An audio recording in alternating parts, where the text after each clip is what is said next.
હા હિરલ, હા હા. અરે ના હવે હું તો સવાર 6 વાગ્યાની ઉઠું છું. તું માનતી નથી પણ સાચું કહું છું, હું સવાર 6 વાગ્યાની ઉઠું. બધુંય ઘરનું કામ બધું હું કમ્પ્લીટ કરી નાખું. સવારે 8-9 વાગે ને ત્યાં તો મારું બધું કામ કમ્પ્લીટ થઈ જાય.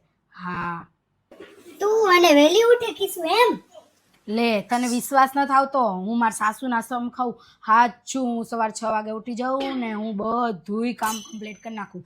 તું માનતી નથી ને એટલે મારા સાસુને સમ ખાધા મેં. હા, પૂછવું હોય તો મારા સાસુને પૂછી જોજે તમ તાર તું ફોન કરીને. મારે તો સવાર 6 વાગે ઉઠું ને એટલે 8 વાગે બધુંય કામ કમ્પ્લીટ થઈ જાય.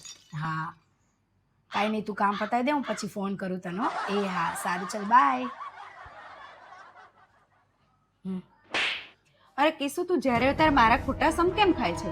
તું કોઈ દિવસ 8 વાગ્યા સિવાય તો ઉઠતી નહીં, કામે કઈ કરતી નહીં, પાછી વળી ખોટું બોલે છે ને મારા ખોટા સમ ખાય છે.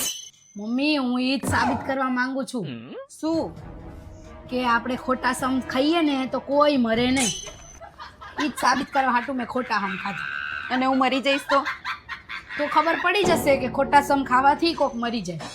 સાબિત તો થઈ જશે ને જે હશે. એ ડોબી, તું તો આમ નામ કોકને મારી નાખીશ. મરી ગયા પછી શું? પછી સમ ખાય છે.